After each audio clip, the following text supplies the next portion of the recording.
Fika kwa wingi sana leo. La pili, tutumie fursa hii kurudia na kusisitiza, Mwenyekiti Tundu Lissu ameeleza gerezani kwamba mahakamani hapa kwamba uamuzi wa DPP na waendesha mashtaka wa serikali kuwasilisha maombi haya kinyume cha sheria, kinyume cha haki, ni matumizi mabaya ya mamlaka ya DPP na mipaka aliyowekewa na katiba ya nchi, ibara ya 59 B kubwa kifungu kidogo cha 4 ambacho kinataka yeye katika kutumia mamlaka yake kinamtaka asiingiliwe na mtu yoyote wala mamlaka yoyote, lakini ayatumie hayo mamlaka kwa kutenda haki, ayatumie hayo mamlaka bila matumizi mabaya ya mamlaka, na ayatumie hayo mamlaka kwa maslahi ya umma. Kwa maombi haya yaliyoletwa mahakamani na kwa hoja ambazo Mwenyekiti Tundu Lissu amezisema mahakamani, ni dhahiri kwamba DPP amekwenda kinyume na mamlaka hayo ya kikatiba kwa siku hizo 139 ambazo Mwenyekiti Lissu amekuwa gerezani. Sasa sisi hatutaingilia maamuzi ya majaji, lakini tunarudia kumtaka DPP, kwa sababu kulisema hili sio kuingilia mambo ya mahakama wala sio kuingilia mambo ya mahakamani. DPP ana mamlaka kwa mujibu wa katiba na sheria.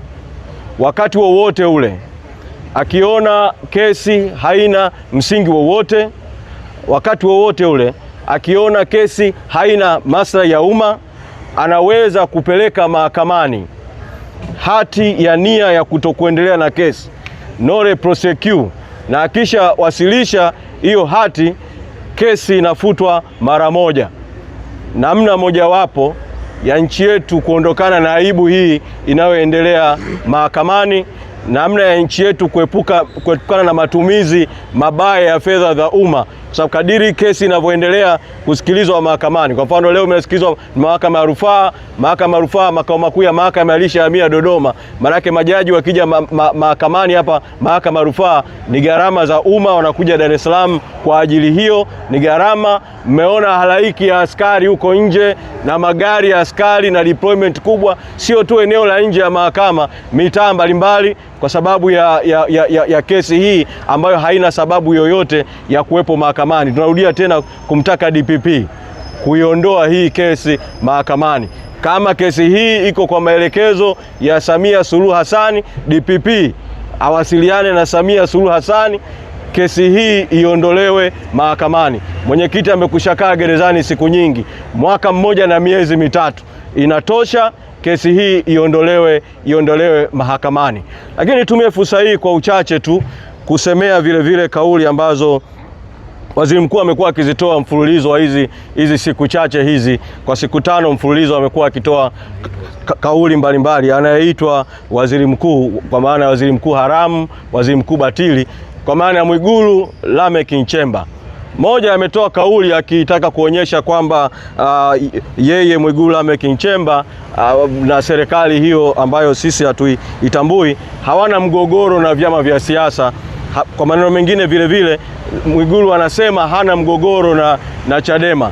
Hii kauli ya Mwigulu Lameck Nchemba ni ya uongo, kwa sababu uamuzi wa Patrobas Katambi kutoa zuio la mikutano ya hadhara, uamuzi ambao umekuwa na baraka kwa maneno ya yeye mwenyewe Mwigulu Lameck Nchemba, uamuzi ambao tunaamini unatokana na Samia Suluhu Hassan.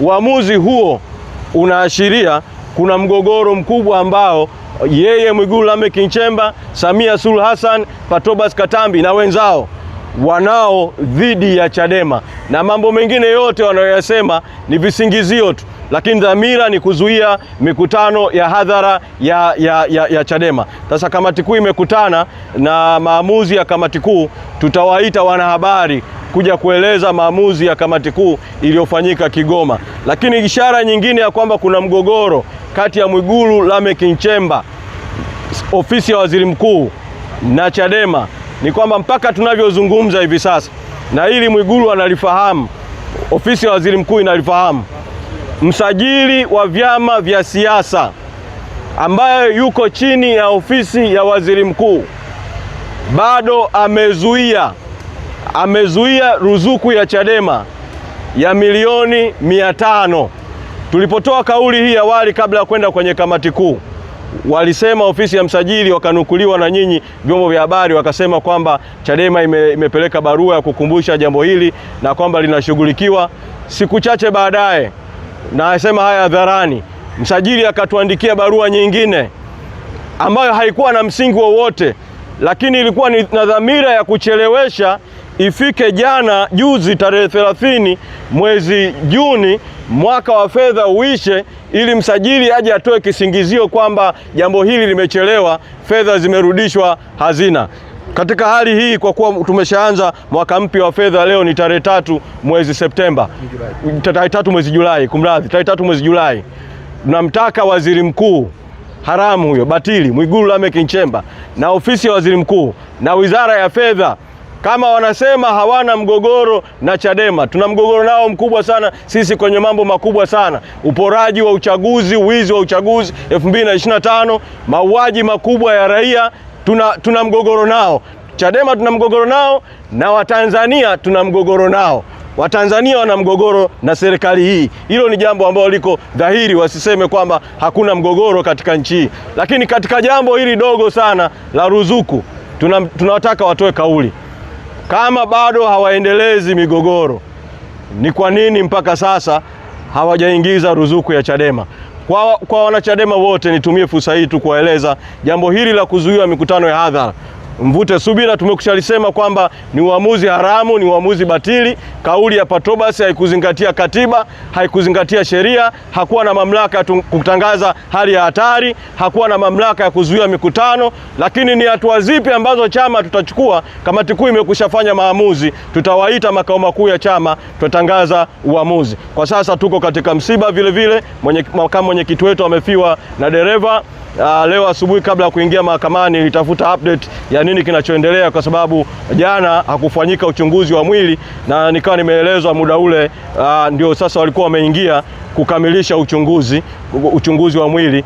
Tumekubaliana kwamba taarifa ya matokeo ya uchunguzi itatolewa na viongozi walioko kule Kigoma. Maana kule bado yuko makamu mwenyekiti Mheshimiwa John Heche, yuko vile vile naibu katibu mkuu Amani Golugwa. Watatoa taarifa kuhusu swala hili la msiba na ratiba ya maziko baada ya kuwa uchunguzi umekamilika kule Kigoma. Katika hatua hii tu nisisitize kwamba tutawaita makao makuu ya chama wanahabari kuwaeleza maamuzi ya kamati kuu iliyokaa kwa siku 3 Kigoma. Asanteni sana.